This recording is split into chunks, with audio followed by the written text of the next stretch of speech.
За өглөөний мэнд хамтдаа өгөн цагаан төлөө залбирцгаая.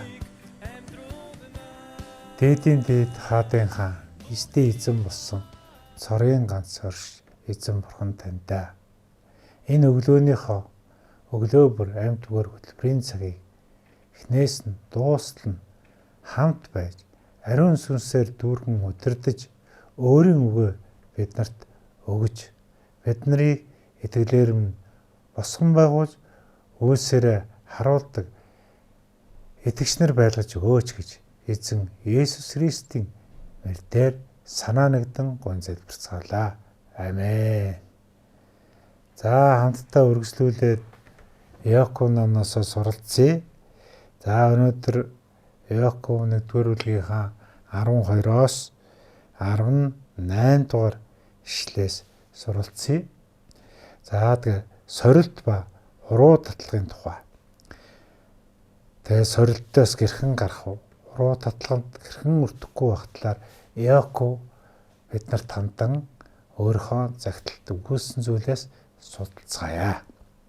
За би эндээс дуудъя.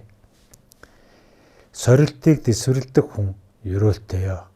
Учир нь тэр шалгуулж чаад өөрийг нь хайрлагсадад эзний амласан амийн дитмийг хүлээн авнаа. Хинч уруу татахдаа бурхан намайг уруу татж гин гэж бүү яргэ. Учир нь бурхан муу мухайд уруу татдаггүй. Бас өөрөө хэнийгч уруу татдаггүй. Харин дачаалда автаж татагдахдаа хүн бүр уруу татагдаг. Тэгээд дачаал нь үр дохдоо нүглийг төрүүлдэг. Нүгэл нь гүйцэд болохоор үхлийг гаргадаг ажээ. Хайр дахтуу нар минь бүү мэхлэгдэхтөө. Альва сайн сойрхол ба альва төгс бэлгэн дээрээс гэрлүүдийн эцгээс бууж ирдэг. Түүнд өөрчлөгдөх сүйдэрч үгүй. Тэр хүслээрээ бидний үнний үгээр төрүүлвэ. Ингэснээр бид түүний бүтээлүүдийн анхны үр жимсэн болох юм аа. Амен. За тэгээ Иаков сорилтыг дэвсвэрлэдэг хүнийг ерөөлтэйё гэж хэлсэн. Тэгээ бид нарт тохиолдог янз бүрийн сорилтуудын тухай урд нь бид нар ярьсан. Тэгээ энэ сорилтууд бол эзэн бурхнаас ирдэг юм аа. Бурхан сорилтыг өгөхдөө тэр биднэрт шалгахаа тэгээд өөрийнхөө тэр хайрлагдсан хүмүүст өгдөг. Тэгээ эзний тэр амлсан амийн дитмийг бол бид нар хүлээж авдаг юм байна. Тэгээ хин нэг нь уруу татагдаж буруу зүйл рүү орохгүй тул бурхны үгийг санаж эзнийхээ үгээр дуулууртай явах юм бол энэ бүгдөөс холуур байж эзэн бурхнаараа хамгаалагдаж явах болно гэдгийг тэтэм авах болно гэдгийг бас энэ үгээрээ биднэрт сануулж байна. Тэгээ бид нар өөрсдөө ямар нэгэн байдлаар уруу татлагт татагдаж буруу зүйлийг хийчээ гин буруу дунах үедээ өөрсдөө биш бурхныг буруутгдаг тохиолдол байж болох юм. Хэрвээ тэгж буруутгдаг бол хинч уруу татагдахдаа муу зүйлд бурхан намайг уруу татж гин гэж бүү ярээрэ гэж энд хэлж байна. Тэгээ бидний эзэн бурхан бол муу мухайд уруу татдаггүй бурхан юм аа. Бас өөрөө хэнийгч уруу татдаггүй. Бурхан харин зөвхөн замаар биднийг хөтлөн дагуулдаг. Үгээрээ биднийг босгон байгуулдаг. Бидний хуучин хүн л энэ зүйлсийг хийхэд саад болж идэг. Бидний бодол санаа хуучин хүний маань үйл ажиллагаа, ёрын був, бодол, муу бүхэн сатанаар дамжуулан энэ үйлдэлийг хийдэг. Тэгээ энэ үйлдэлийг хийхдээ бид нар муу ёрын хуучин муу дарчаалдаа автаж, татгадаж, уруу татгадаад түүнийг дэсвэрж чадахгүйгээр түүнд онцлогдож уруу татлахад орсноороо нүглийг төрүүлдэг. Өчүүхэн үр тогтоогоо тэр үрэн цаашаага өсөж үрждэг. Үүнээс болж гэм нүгэлд унтдаг тухай хэлээд тэгээ нүгэл нь гүйцэд болохоор улам даймжирхаараа цаашид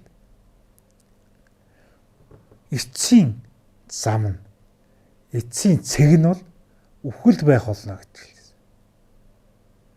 Гэм нүгэл нь явсаар үхэл төрөгдөг. Үхлийг гаргадаг. Нүгэл гүйцэд боловсрохороо ийм зүйлдэл хүргэдэг.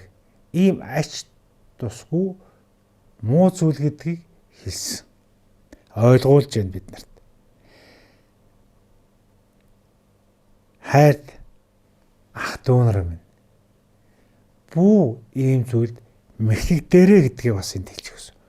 Бүү мэхлэгдэгтэн. Муу ёрын сүнсэнд гэм нүгэлд ороосолдоод хороолцсон хойно бурхныг бүү буруутгаарай гэдгийг өнөөдөр бид нарт бас захиж хэлж байна. Тэгээ альва зөвхт байдал, альва зөв зүйлсийг хийхэд бид нар яадаг? Сайн үр жимсийг өөрсдөөсөө гаргаж идэг.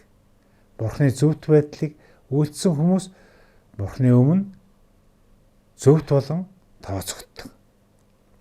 Альва сайн сойрхолоо, альва төгс бэлгэн нь бол дээрээс Бурхнаас ирдэг юм аа.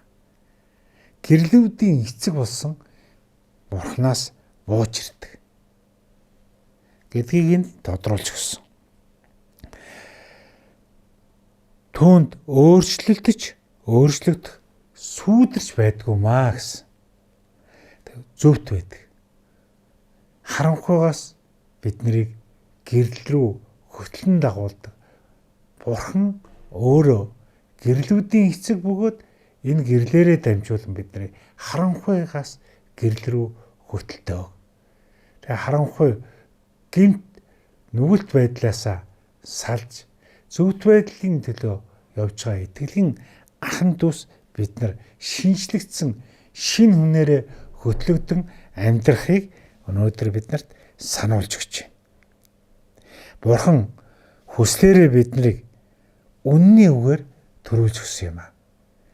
Бид нар Бурханаас төрсөн шинэ хүмүүс бөгөөд энэ итгэлийн агуу хүч чадлаар эзэн Бурханыхаа бүтээлүүдийн тэр анхны үр жимс болсон бөгөөд энэ үр жимсийг бид нар улам ургаж, арчилж, ургуулж зөв сайхан үр жимстэй амьдрахыг эзэн биднэрт энэ үгээрээ дамжуулан өнөөдрийн үгээр биднийг босгон байгуул бидний итгэлийг улам бүр батжуулж агаад эзэн Бурхан таньда талархаж байна.